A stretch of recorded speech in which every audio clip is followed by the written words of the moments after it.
10 years after the war that promised freedom, the South still reeked of smoke, sweat, and unmarked graves. The chains had been broken, but not the hunger for domination. Men who once cracked whips now wore doctors' coats. The lash was replaced by scalpels, the overseer's field by a medical basement, and the enslaved body remained a tool-stripped cut, humiliated under the veil of science. It was from such a place that Jacob Williams emerged one bitter night, walking not as a man, but as a revenant. He did not flee into swamps or follow the star north. He walked back toward the house of his master, toward the very man who had sold him into a living grave beneath the medical school. His breath was steady, his hands empty, but his mind carried years of accumulated torment.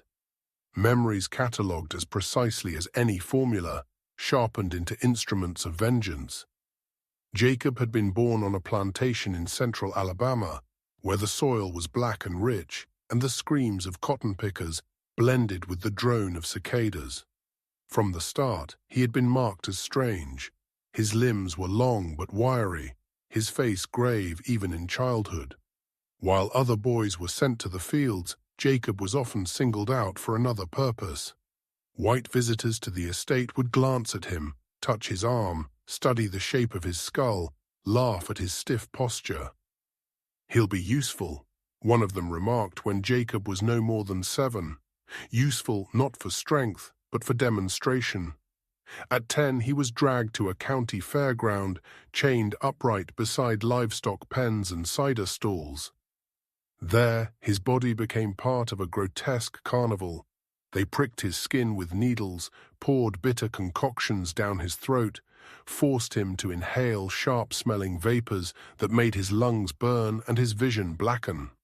His convulsions were entertainment. The crowd cheered not at feats of skill, but at his collapse. One overseer held him upright so the gentleman could watch him faint again and again.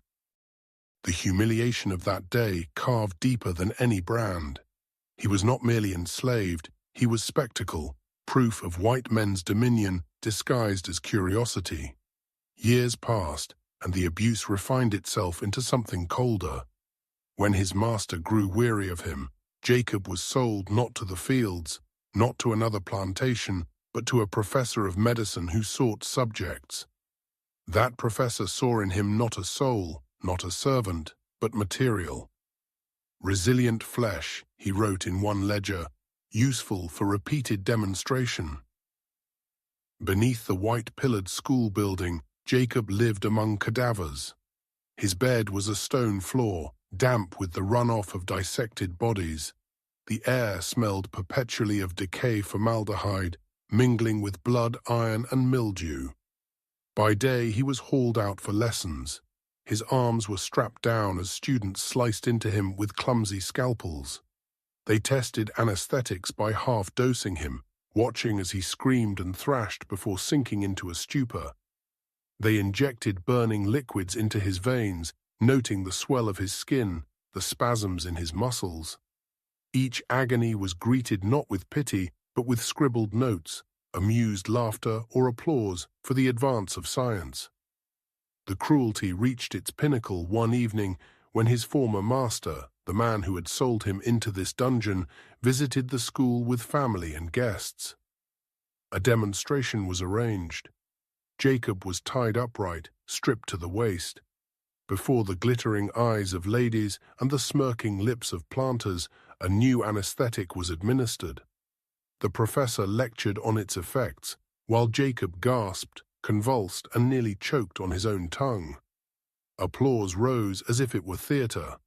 That same night, Jacob learned that his sister, the only blood kin left to him, had been sold to Louisiana. She vanished into the moor of sugar fields, never to be seen again.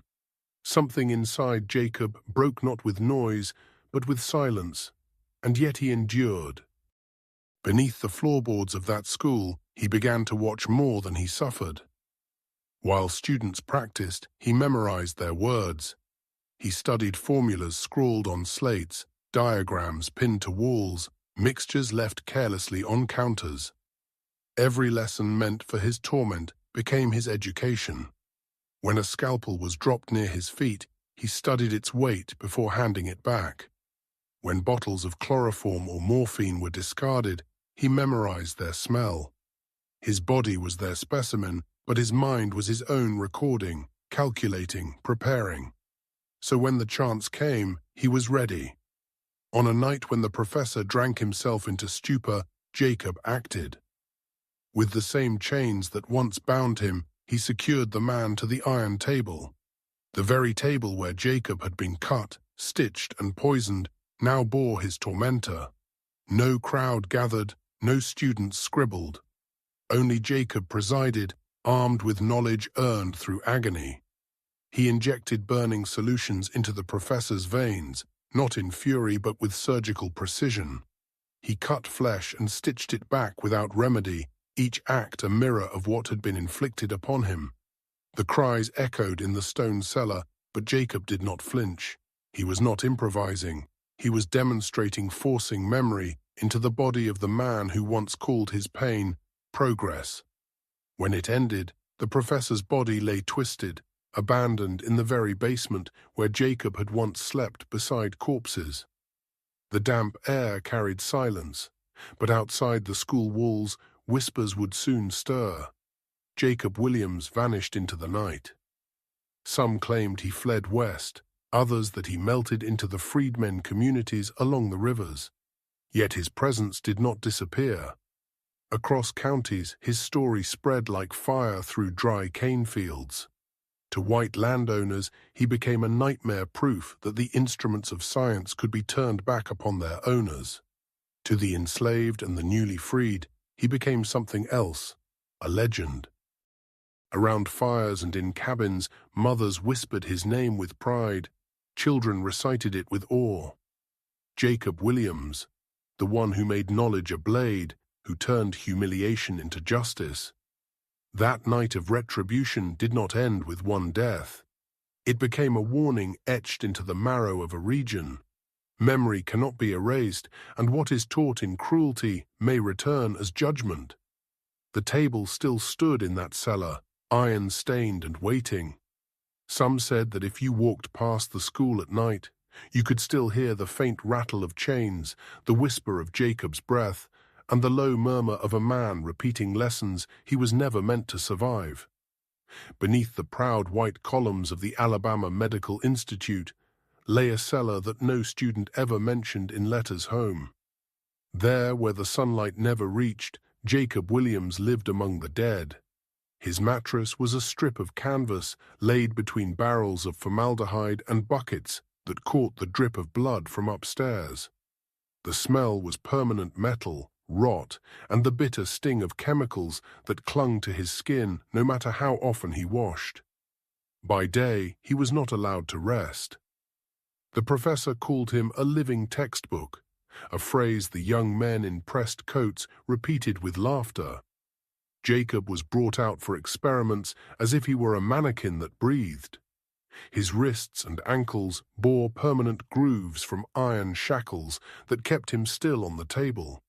His skin was cut and sewn back together in jagged seams, his veins injected with colored fluids to trace circulation, his lungs forced to inhale vapors so the students could measure his convulsions. They took turns. Each eager hand practiced incisions on him, every mistake stitched clumsily while the professor corrected their form. "See how the Negro flesh responds," the professor would say, pointing with his cane. "It tolerates more than the European body. Remarkable resilience." The students scribbled notes, their pens scratching as Jacob writhed, too weak to resist. To them he was not Jacob. He was Subject W. He was resilient flesh. He was nothing. Some days he was displayed in the lecture hall like a beast in a traveling show. Strapped upright to a wooden post, he endured while benches filled with young men and visiting dignitaries. The professor would speak of progress, of medicine's glorious future, and then order Jacob dosed with a new concoction, chloroform laced with turpentine, ether mixed with alcohol. They clapped as his body sagged or jerked, as if the torment were theater. But one evening cut deeper than all the others. The professor staged a private demonstration for guests from the town, among them Jacob's former master, the man who had sold him. Jacob was dragged into the hall, bound tighter than usual. Before the professor's wife, his daughters, and the planters who had come for amusement, he was injected with a new anesthetic. The pain was blinding, but what burned hotter was the sound of laughter. Ladies covered their mouths with handkerchiefs, hiding smiles as Jacob gasped like a drowning man. A young boy clapped his hands when Jacob fainted, as though it were a magic trick. That night, as he lay on the cellar floor, Jacob learned of his sister's fate. A student, drunk on whiskey, let slip that she had been sold downriver to Louisiana, to a sugar plantation where workers did not survive long. Jacob had endured humiliation, needles and blades, but this broke him. She had been the only memory of home, the only witness to his childhood laughter, his only tether to a life before the experiments. Now she was gone. The wound carved that night would never close. The cruelty was not random. It was systematic. The professor believed Jacob existed to advance science. He tested poisons on him in measured doses, recording how long before spasms began. He sliced small patches of skin from Jacob's arm to show the class comparative healing. He bled him until his vision darkened, then transfused animal blood to watch the reaction. When Jacob screamed, the professor scolded him for disrupting the lesson. Jacob endured with silence that was not submission. He watched, listened, memorized. While the students scribbled notes, Jacob kept his own ledger inside his skull. He learned which powders caused fever, which made the heart race, which numbed the tongue. He learned how to handle scalpels, forceps, needles tools that once tore him but might one day serve him. He knew where the chloroform cloths were kept, how much liquid it took to render a man unconscious, how much more to stop his breath forever.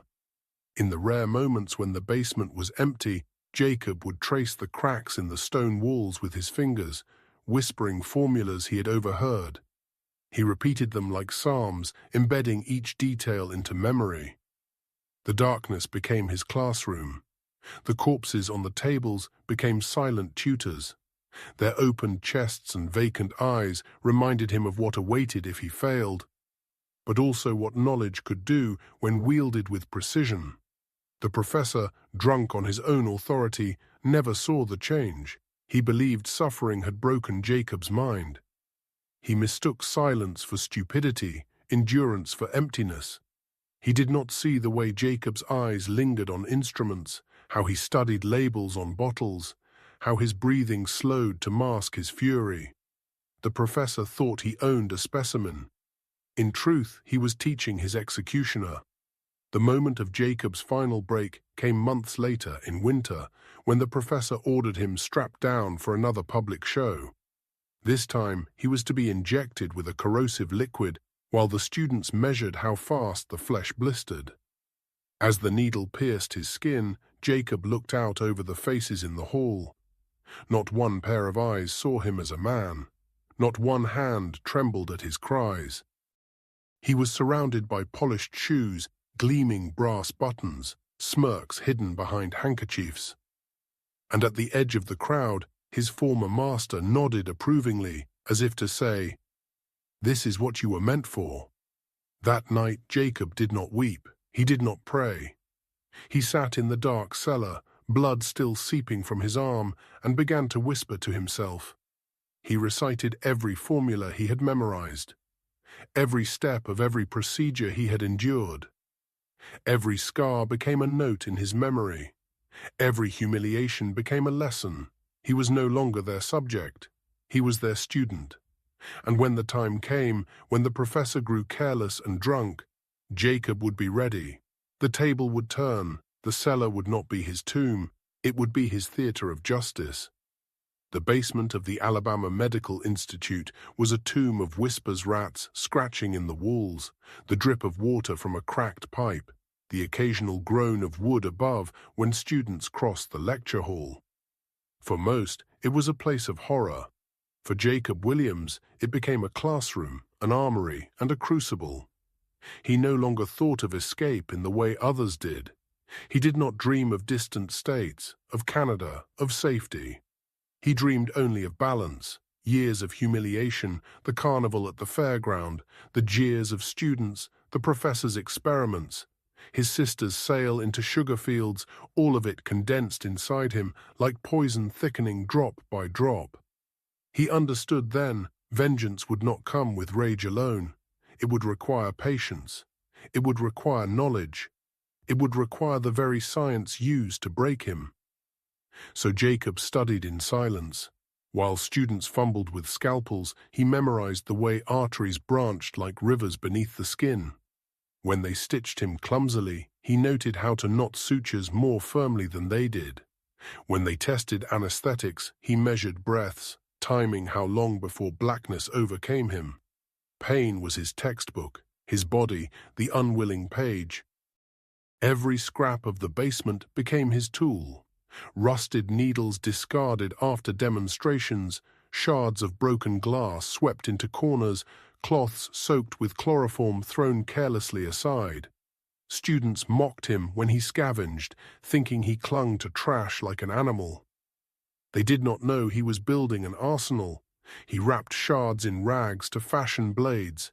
He rinsed discarded cloths and kept them hidden, knowing a single press to the face with enough chloroform could silence even the strongest man. He studied bottles, sniffing their contents, testing drops on rats that scurried through the cellar. He learned which caused paralysis, which caused vomiting, which could burn flesh from bone. The professor was careless in his arrogance. He left ledgers open, chalkboards smeared with formulas, cabinets unlocked. Jacob learned to read the shapes of letters, matching sounds to symbols by listening to students repeat aloud what they copied. Slowly, painfully, he began to understand the language of chemistry, the shorthand of medicine. Soon he could whisper recipes for chloroform, ether, strychnine. He recited them at night, like prayers not to heaven, but to memory itself. When alone he practiced. He stitched scraps of burlap with stolen needles, perfecting the speed of his hand. He filled glass vials with water, then pretended they were volatile poisons, teaching himself to pour without spilling a drop. He learned to move without sound, to breathe shallow so footsteps above would not hear him. His silence grew so complete that even the rats seemed startled when he shifted. What he built in that cellar was not a plan born of frenzy. It was patient, deliberate, like a seed buried in darkness waiting for spring. He waited months. He watched the professor's habits, the nights he drank heavily, the times he left keys dangling, the moments his arrogance made him careless. It was during one of those nights, when the professor returned from a dinner reeking of brandy, that Jacob's chance finally came. The man staggered into the cellar, intending to retrieve something, and slumped onto a chair. His head drooped, his breath loud.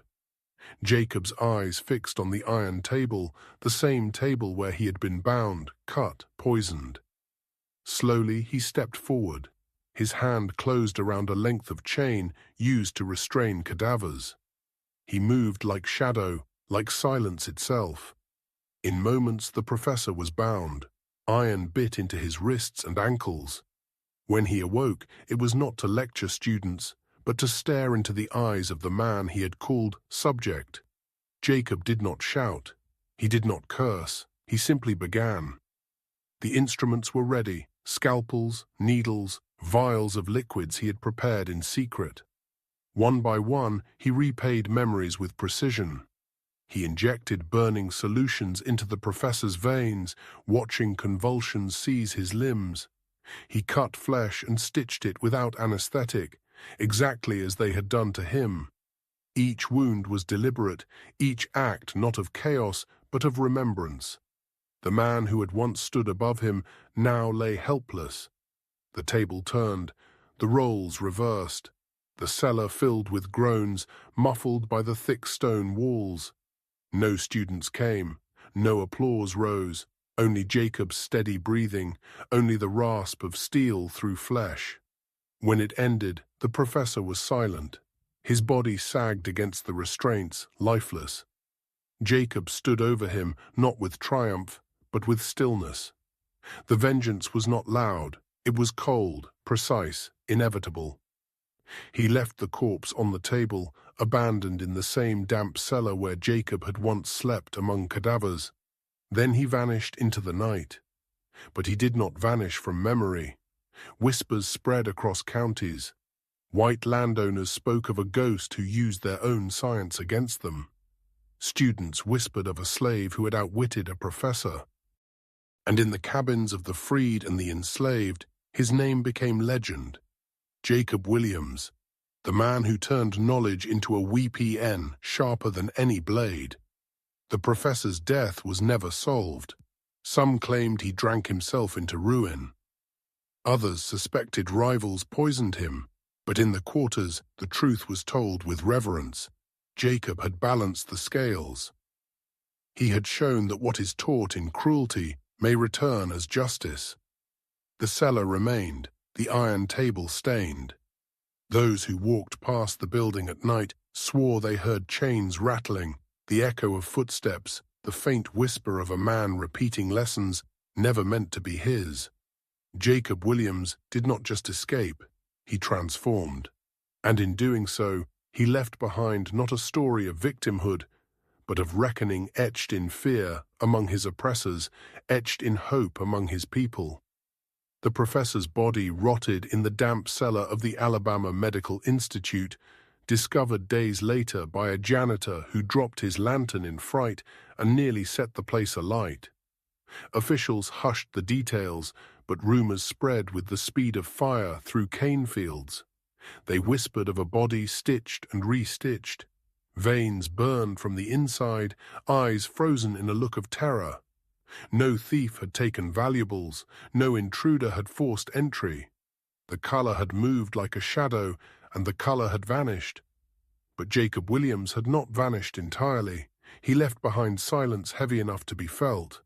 In parlors of white planters, his name was whispered as a nightmare proof that what they called science could be turned against them.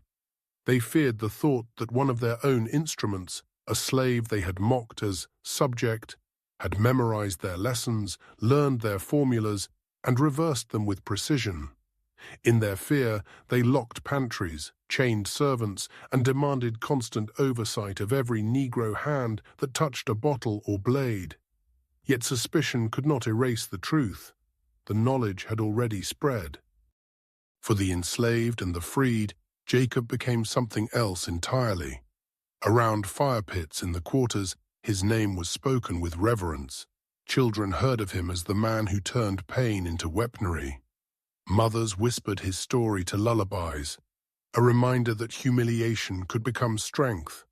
Old men nodded in silence, murmuring that his spirit walked with the ancestors. He was not merely a runaway, he was a figure of resistance, proof that the body could be broken, but the mind could never be owned. In the years that followed, his legend grew. Some said he fled west, carrying vials of poison tucked in his coat, leaving dead overseers in his wake. Others swore he lived among freedmen in Mississippi, treating wounds by day and whispering lessons of vengeance by night.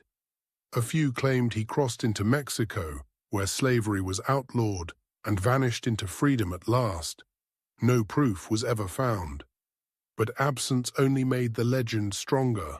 Every retelling added something. In one version, Jacob left the professor alive, forced to carry his own stitched wounds as a living testament. In another, he haunted the cellar, appearing to medical students in dreams, their scalpels rusting overnight. In yet another, he became more than man. He became ghost, ancestor, avenger, his breath forever lingering in the dark corners of hospitals and schools. The truth mattered less than the memory. What endured was the lesson. Knowledge, even when forced upon the body as torment, could be reclaimed, sharpened, and returned like an arrow. Jacob's silence became thunder, his patience became prophecy. His act of retribution was not a crime, but a verdict, and so his name traveled farther than his body ever could. South into Louisiana, where men in sugar fields whispered it before swallowing bitter herbs that made them too sick to work.